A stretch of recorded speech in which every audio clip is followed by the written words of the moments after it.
नमस्कार, मैं हूं Raj Narayan Mishra. D News 24x7 में आपका स्वागत है। आइए डालते हैं एक नजर आज की सुर्खियों। सर, आज आप नॉमिनेशन करके आए, किस सिंबल पर करके आए, निर्दलीय करके आए?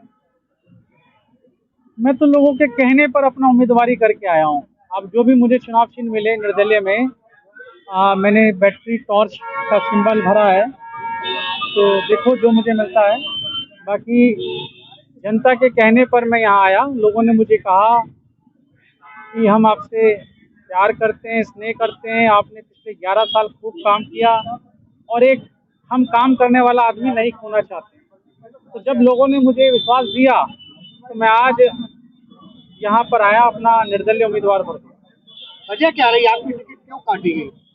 देखो वजह बहुत सारी है, बताऊं तो मैं अब वजह मैं जनता में जा के पहले भी बता चुका हूँ और अभी दोबारा बताऊंगा। पिछले भी अगले 15 दिन ये जनता को बताने का ही समय आएगा कि ऐसा क्या हुआ कि आपने गुलाम कैंडिडेट आम आदमी पार्टी ने देवली विधानसभा को दे दिया, जो यहाँ सिवाय लोगों को प्रताड़ित करने के, जिसका बैकग्राउंड ये रहा कि दक्षिणपुरी में एक शर्मा जी थे, उनसे 90 लाख रुपए की फिरौती मांगी, उसकी रिकॉर्डिंग हुई, लोकायुक्त में उसका केस चल रहा है।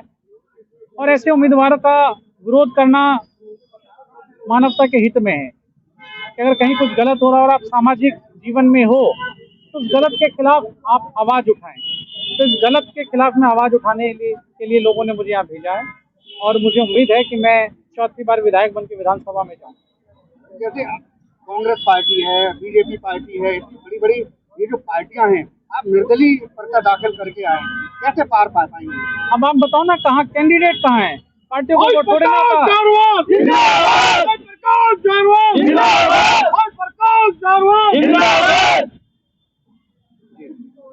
देखो, चुनाव पार्टियों के चेहरे पे नहीं होते हैं। इतनी बड़ी बड़ी पार्टियों को ही वोट देना तो एक ही पार्टी बहुत थी। अब आम आदमी पार्टी, भाजपा, कांग्रेस, एलजेपी, तमाम इस तरह की बहुत सारी पार्टियां हैं, मगर किसी ने भी एक अच्छा उम्मीदवार नहीं दिया। किसी भी पार्टी ने एक अच्छा उम्मीदवार नहीं दिया। अगर कोई एक उम्मीदवार अच्छा देते देवली विधानसभा में तो हो सकता है शायद मुझे चुनाव लड़ने की नौबत भी नहीं पड़ती। मैं 3 बार विधायक बन गया। एक अच्छा उम्मीदवार की तो हम उम्मीद रखते हैं। हम भी जब वोट डालने जाए तो एक अच्छा उम्मीदवार जो शिक्षित हो, जो लोगों की सेवा में हो, जो लोगों का खून ना चूसे, इस तरह का उम्मीदवार होता। मगर आपने लेंटर माफिया दे दिया, जो दक्षिणपुरी में ही आपका 22 गज के मकान पे 20,000 रुपये, 30,000 रुपये लेंटर लेता है। तो हमें डर है कि इस तरह का माहौल पूरे, और अभी साथ में पिछले 1 महीने से जो प्रचार कर रहा है, सारे क्रिमिनल लोग जितने इस विधानसभा में क्रिमिनल्स थे, जिन पे 302 के मुकदमे, मर्डर के, रेप के, उसकी सभाओं में उसके साथ चलते हैं।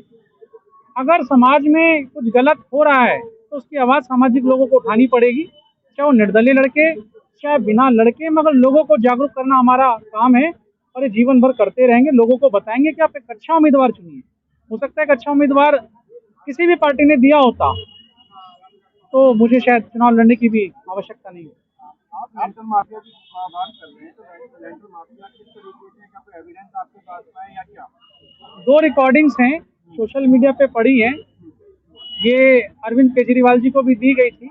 लोकायुक्त में केस चल रहा है और मैं अगर गलत कह रहा होता तो अब तक मेरे पे मुकदमे हो जाते। तो आप उसे खुद सुनिए, आपने भी सुनी हुई है, आपके पत्रकारों ने उसे रिपोर्टिंग ली हुई है कि किस तरह एक बुजुर्ग को, एक शर्मा जी को, फाइन टेलर शर्मा जी, पंडित जी, दक्षिणपुरी में दुकान चलाते हैं, संगम विहार जी ब्लॉक में रहते हैं, किस तरह उसे प्रताड़ित करके उसके मकान को तोड़ा गया, बनने नहीं दिया और सिर्फ पैसों की फिरौती मांगी गई। और उसका रिकॉर्डिंग पूरा पब्लिक में है, यूट्यूब, गूगल पे आपको मिल जाएगा। इस तरह का उम्मीदवार तो देवली विधानसभा में शायद पार्टी अच्छी हो सकती है, मगर आप उम्मीदवार गलत दोगे तो हम नहीं बर्दाश्त करेंगे। क्या मजबूरी थी जो ऐसे उम्मीदवार को मैदान में उतार दिया और 50,000 वोट होंगे? ये मजबूरी तो वही जानते होंगे, मैं तो नहीं। मैंने तो उनसे कहा कि आप एक अच्छा उम्मीदवार हमें दीजिए, एक बेहतर उम्मीदवार हमें दीजिए, मैं भी उसे चुनाव लड़ाऊंगा, चुनाव जिता के भेजूंगा। अब एक अच्छे उम्मीदवार की उम्मीद करना तो लोकतंत्र में सबका अधिकार है। जितनी भी जनता है उन सबका ये अधिकार है कि एक अच्छा उम्मीदवार जो विधानसभा को, देवली विधानसभा को आगे बढ़ाए। ना कि ये नहीं कि भाई मैं विधायक बन गया और मैं जाके कालकाजी में वहाँ की विधायक की गुलामी करूंगा। तो गुलामी करने के लिए थोड़ी ना विधानसभा में विधायक बना के भेजेंगे। अपने लिए वोट अपील जो अपने क्षेत्र में। अब आप किसको प्रतिद्वंदी मानते हैं देवली विधानसभा में? भाई मुझे तो लोगों ने कहा कि आप जाके चुनाव लड़िए, आपसे बेहतर उम्मीदवार हमारे लिए नहीं है। जब लोगों ने मुझे कहा, मैंने जब जाके लोगों से जनसंपर्क साधा, आप तो रिपोर्ट किया उसे, हजारों लोगों से मैंने पिछले 2 संडे मीटिंग कर करके पूछा कि मुझे चुनाव लड़ना चाहिए, तो लोगों ने कहा लड़ना चाहिए। तो अगर आप तीनों उम्मीदवारों को, भाजपा, कांग्रेस, आम आदमी और मैं निर्दलीय, इन तमाम चारों चेहरों को जब आप कंपेयर करके वोट डालने जाओगे तो मुझे उम्मीद है कि लोग अच्छा चुनेंगे, बेहतर चुनेंगे, जो देवली विधानसभा का विकास करेंगे। बहुत बहुत धन्यवाद। अगर आपने हमारे चैनल को सब्सक्राइब नहीं किया है तो सब्सक्राइब करें और बेल आइकन दबाना ना भूलें, और हाँ, लाइक और शेयर ज़रूर करें।